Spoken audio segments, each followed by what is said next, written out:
Assalamualaikum warahmatullahi wabarakatuh. Kawan-kawan, di Jumat pagi ini kita ingin berbincang tentang eh, ilmu gitu ya, tentang ilmu dan bagaimana cara kita memandang ilmu yang sangat luas ini ya. Dulu waktu saya masih sekitar ya SD, SMP ya, mungkin di bawah tahun 80-an, ada kelompok-kelompok yang sangat eh, mendikotomi ya ilmu itu antara ilmu agama dengan ilmu umum gitu ya, dikatakan seperti itu.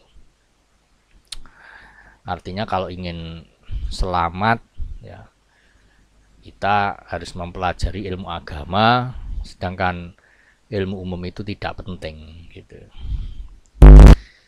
Ternyata ketika saya mengulik-ngulik cara memahami ilmu dengan cara seperti ini, sebenarnya sudah lama ada ya. Tetapi untungnya ketika saya SMA itu ngaji ya, cara memandang ilmu itu tidak demikian, tapi ilmu dipandang sebagai al ayat ya, atau tanda-tanda. Jadi yang orang-orang menyebut al ilmu agama ya, ilmu yang bersumber dari Al-Quran itu dikatakan oleh guru saya sebagai ayat kauliyah, sedangkan ilmu yang kita dapat dari alam semesta, dari sains ya, maka itu dikatakan ayat kauniyah. Kan sekalian, kalau kita melihat pada konsep dasar ini ya, itu mengapa harus kita pahami ya, karena kalau kita salah memahami maka kita akan mundur gitu ya, terpuruk, bukan hanya orang per orang tetapi dalam kerangka yang lebih besar seperti umat maupun bangsa. Bangsa yang tidak memahami atau umat yang tidak memahami ilmu secara utuh tidak bisa mendudukkan ilmu ya sebagaimana kedudukannya, ya pada akhirnya akan mundur ya. Jadi termasuk saya juga sangat sedih ya begitu mendengar ulama kemudian berbicara ya menurut Al-Quran katanya gitu ya, bumi ini datar gitu, nggak bulat gitu. Padahal bukan menurut Quran itu, tapi menurut tafsir dia gitu ya. Dan itu terjadi karena dia tidak menggabungkan antara ayat kauliyah dengan ayat kauniyah gitu. Padahal sebenarnya tidak ada seperti itu. Itu hanya tafsir dia, bukan kata Al-Quran. Kan sekalian, eh, ketika kita melihat bagaimana dulu ya, dulu itu juga tidak, ketika tidak ada dikotomi itu Islam ya maju gitu ya. Ya seperti itu. Jadi kemajuan Islam itu terjadi ketika tidak ada atau tidak mendikotomikan antara ilmu agama dan ilmu umum, kalau bisa disebut seperti itu ya. Ya.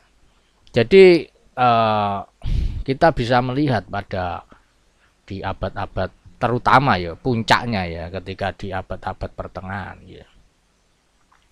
Itu abad ke-8 sampai 13. Itu kemajuan peradaban itu ya terjadi ketika ilmu ini tidak didikotomi, tidak dipisahkan ya. Ya memang ilmu agama itu harus kita punyai, ada basic yang harus dikuasai ya, misalnya tentang tauhid ya, tentang akidah, itu harus punya, itu tidak boleh tidak punya gitu ya. Kemudian ilmu tentang ibadah, sholat ya, puasa itu harus punya gitu, itu tidak boleh tidak punya. Tetapi mengatakan bahwa sains itu ada ilmu dunia yang tidak ada pahalanya ketika kita belajar, itu ya menurut saya salah itu. Jadi periode keemasan dulu ya, sekitar abad 8 Masehi, di mana pada waktu itu pada masa kekhalifahan Abbasiyah ya, itu Khalifah Harun al-Rasyid kemudian Al-Ma'mun itu mendirikan sebuah perpustakaan besar yang dinamakan Baitul Hikmah ya, di Baghdad. Wah, itu ya mengembangkan berbagai ilmu ya, bukan hanya ilmu agama tetapi ilmu-ilmu yang saat itu sudah berkembang, terutama pada waktu itu kan dari Yunani ya, itu terjadi perkembangan pemikiran dan ilmu yang sangat luar biasa, itu diterjemahkan ke dalam bahasa Arab dari Persia, dari India ya. Akhirnya ya misalnya seperti angka, penulisan angka itu juga sebenarnya awalnya dari India. Angka 0, ditemukannya angka 0 tadi dipopulerkan oleh pada masa-masa ini oleh ilmuwan-ilmuwan Arab ya. Kan sekalian, jadi kemudian kita melihat Al-Farabi ya, Al-Biruni ya, Ibnu Khaldun ya, itu populer at Vicen apa, Ibnu Sina ya, ahli-ahli di dalam, misalnya Ibnu Sina ahli dalam kedokteran, kemudian Ibnu Khaldun ahli di dalam ilmu-ilmu sosial dan lain-lain, banyak sekali. Bahkan ketika Islam merambah di Cordoba, Spanyol, itu juga di situ berkembang juga ilmu agama dan ilmu umum. Oleh sebab itu kamu akan mendapati beberapa orang, misalnya Ibnu Rus. Ya, Ibnu Rus itu ya dia ini orang hebat ya. Beliau ini orang yang fakih di dalam ilmu agama. Oleh sebab itu dia dijadikan seperti hakim agung di Cordoba ya. Hakim agung karena kepahaman dia akan fikih. Bahkan beliau menulis, bukan hanya menjadi menjadi hakim agung ya. Dia menulis kitab fikih ya, yang sangat terkenal. Apa itu namanya? Kitab fikih yang ditulis oleh Ibnu Rus. Coba saya cari ya.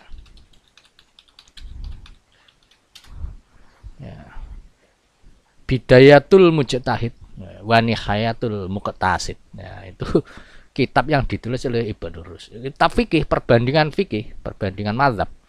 Ya. Itu saya icip-icip juga kitab itu ya. Luar biasa. Ya.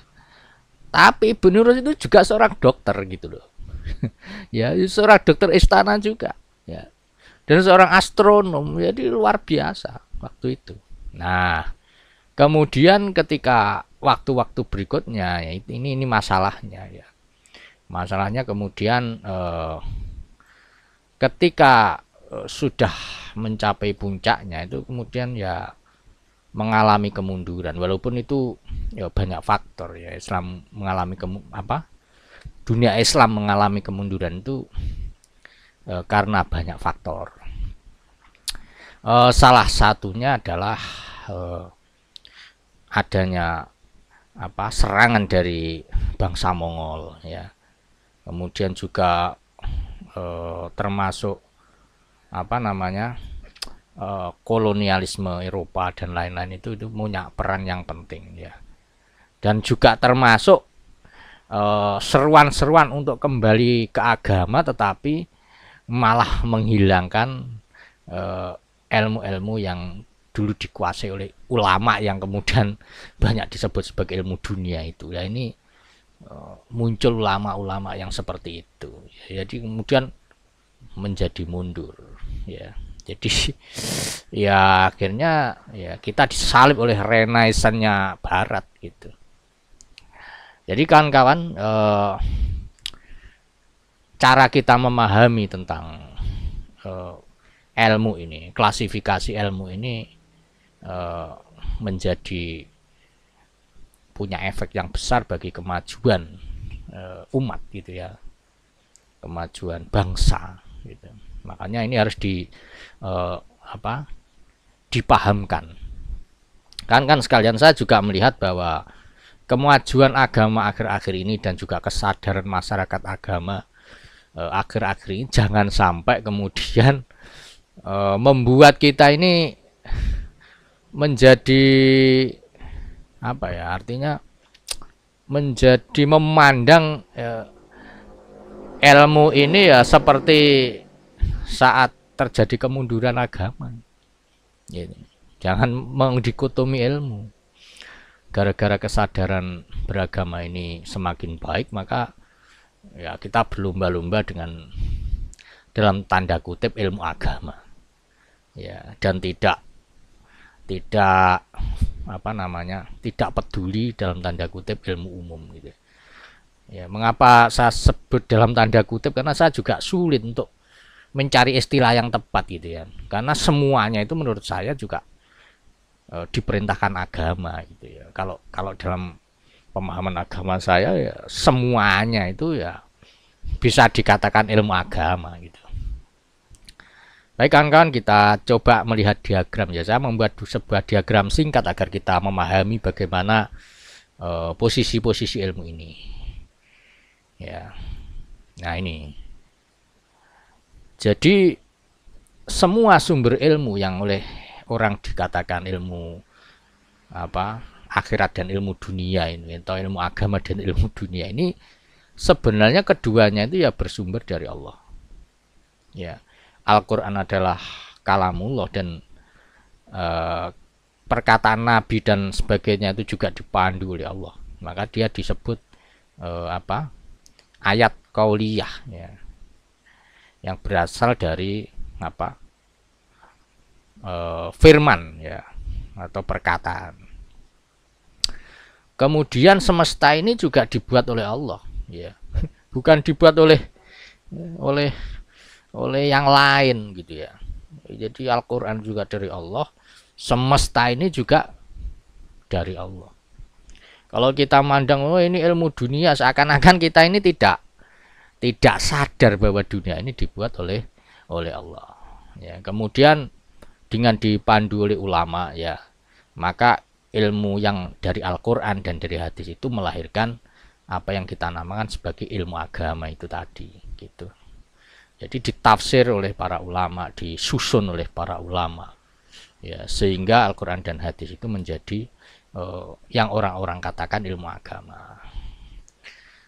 Nah, kemudian semesta yang dari Allah itu juga diurai ya, diriset oleh para ilmuwan sehingga dia menghasilkan sains. Jadi ilmu agama dan ilmu sains itu ya berasal dari Allah gitu ya. Semuanya berasal dari Allah. Hanya saja ya mestinya ini disebut di dalam sains ini ya sebenarnya ya hukum Allah ya, sains itu ya. Tapi ya ternyata ketika ditemukan oleh Newton menjadi hukum Newton, ketika ditemukan oleh Archimedes ya menjadi hukum Archimedes, ketika ditemukan oleh Einstein ya, dan lain sebagainya. Jadi sebenarnya tidak demikian sebenarnya. Ya itu hanya penamaan saja. Sebenarnya itu juga mereka itu mengorek-ngorek ya, melakukan riset terhadap ciptaan Allah yang namanya semesta ini gitu. Nah, bagi seorang ulul albab ya, jadi ya ada orang yang belajar sains tidak sampai ke ma'rifatullah itu ada. Tetapi bagi ulul albab, orang belajar agama dan belajar sains itu dia akan menuju ma'rifatullah ya. Jadi orang belajar agama kemudian belajar sains itu ma'rifatullahnya itu besar sekali gitu. Ya, kecintaan, ya, pengenalan kepada Allah, kekaguman kepada Allah itu atau imannya itu menjadi sangat kuat gitu ya. Karena dia bisa melihat kehebatan ya. Dia bisa melihat keindahan Al-Quran Jadi ulama itu bisa melihat keindahan Al-Quran. Ilmu yang dipunyainya ya, bisa melihat kacamata seperti kacamata. Ya, jadi melihat Al-Quran mungkin seorang ulama yang tingkat keulamaannya tinggi itu melihat Al-Quran tuh apa ya, bisa melihat kebesarannya gitu. Ya, Al-Quran kan ada bacaannya yang indah itu ya, kemudian maknanya itu kalau level pengetahuan ulama ini lebih tinggi lagi, mengerti tentang apa namanya sastranya itu, waduh lebih luar biasa gitu. Saya yang hanya sekedar ya bisa membaca ya dikit-dikit gitu ya, kemudian mengerti dikit-dikit tentang maknanya, itu saja sudah melihat Al-Quran ini luar biasa gitu. Apalagi ulama yang mengerti tentang ilmu-ilmu Al-Quran yang sangat banyak itu malah melihat Al-Quran itu sesuatu yang sangat hebat sekali gitu. Nah di sisi lain ya, ilmuwan juga bisa melihat kehebatan pencipta itu lewat semesta ya, lewat semesta. Bagaimana alam ini dibuat. Kalau kamu menghitung jarak ya, misalnya jarak antara bumi dengan Alpha Centauri, itu matahari yang paling dekat, matahari tetangga yang paling dekat itu 4,3 tahun cahaya. Kalau kamu naik cahaya sampai sana 4,3 tahun. Jadi artinya apa yang kita lihat sekarang ini ya, kalau misalnya kita mengintip Alpha Centauri, apa yang kita lihat sekarang ini adalah keadaan Alpha Centauri 4,5 tahun yang lalu. Kayak gitu ya. Kalau kamu melihat ada 1 juta tahun cahaya ke dalam sebuah bintang, maka sebenarnya bintang itu 1, misalnya jaraknya 1 juta tahun cahaya, maka ya yang kita lihat itu 1 juta tahun yang lalu gitu. Ya mungkin yang kita lihat di langit itu sekarang sudah tidak ada, ya bisa jadi. Atau apa ya, atau tidak seperti itu kenyataannya sekarang gitu ya. Itu karena cahaya itu merambatnya selama itu gitu dari satu bintang. Jadi kawan-kawan sekalian, di sains juga banyak sekali ya, misalnya di biologi itu saya melihat bagaimana sebuah program ya, program itu disimpan di dalam sebuah sel, kemudian dari sel itu disebut DNA itu. Jadi DNA itu menyimpan informasi tentang bagaimana sebenarnya Cak Edi ini bentuknya, itu disimpan di situ. Bagaimana dan apanya itu semuanya informasi disimpan di dalam sel. Pada sel itu kecil sekali ya. Di situ ada informasi seperti itu. Nah, kalau kita lihat lagi informasi itu ternyata ya itu seperti komputer. Ya, seperti cara kerja komputer basic. Artinya kalau komputer itu menggunakan 4 bit ya, komputer menggunakan 2 bit 0 dan 1 ya. Di DNA itu ada 4 bit ya. Itu kan luar biasa. Jadi seperti komputer, kalau kamu mendalami komputer, mendalami sel, biologi sel, itu kamu akan terkagum-kagum bagaimana sel-sel itu apa namanya, sel-sel itu kemudian apa namanya, di dalamnya ada DNA, dan DNA itu informasinya tersusun dari 4 bit ya. Apa itu, ada timin, adenin, itu guanin, saya lupa ya, tapi ada seperti itu. Jadi saya itu maksudnya keimanan saya itu tumbuh itu salah satunya ya, itu juga karena sains. Dan kebetulan saya menyukai ilmu agama dan menyukai sains ya. Dan saya seringkali ketemu ketika saya belajar agama, saya ternyata ada hubungannya dengan sains ya. Ketika saya membaca sains itu, ini kan di agama ada gitu. Ya saya kira begitu, karena keduanya berasal dari Allah Subhanahu wa Ta'ala. Itu tidak akan bertentangan. Yang bertentangan itu ketika kamu belum pinter gitu ya, itu bisa bertentangan. Artinya pertentangan itu hanya karena tafsirmu yang salah, bukan karena memang ilmu agama dan sains itu bertentangan, atau ya risetmu itu yang masih terbatas gitu ya, belum lengkap gitu. Oleh sebab itu sekarang kan mulai kita bisa melihat ya, misalnya apa itu namanya, misalnya perkembangan pengetahuan itu kan juga dulu seperti ini, sekarang seperti berkembang ya, belum tentu yang kita pahami saat ini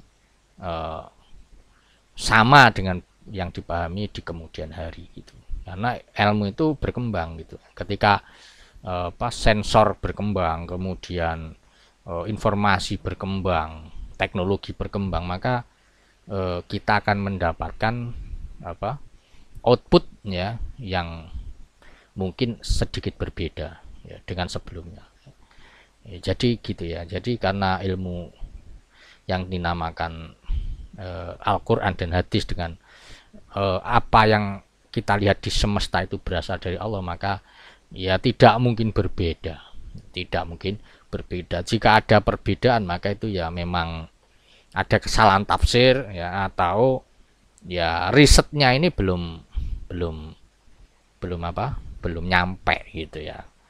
Oke, jadi itu pelajari keduanya. Insya Allah kita akan membawa bangsa dan agama ini ke dalam kejayaannya. Dan jangan lupa bahwa ilmu agama dan ilmu sains ini bagi orang-orang yang dikriteria sebagai ulul albab itu bisa menuju kepada mengenal Allah lebih dalam.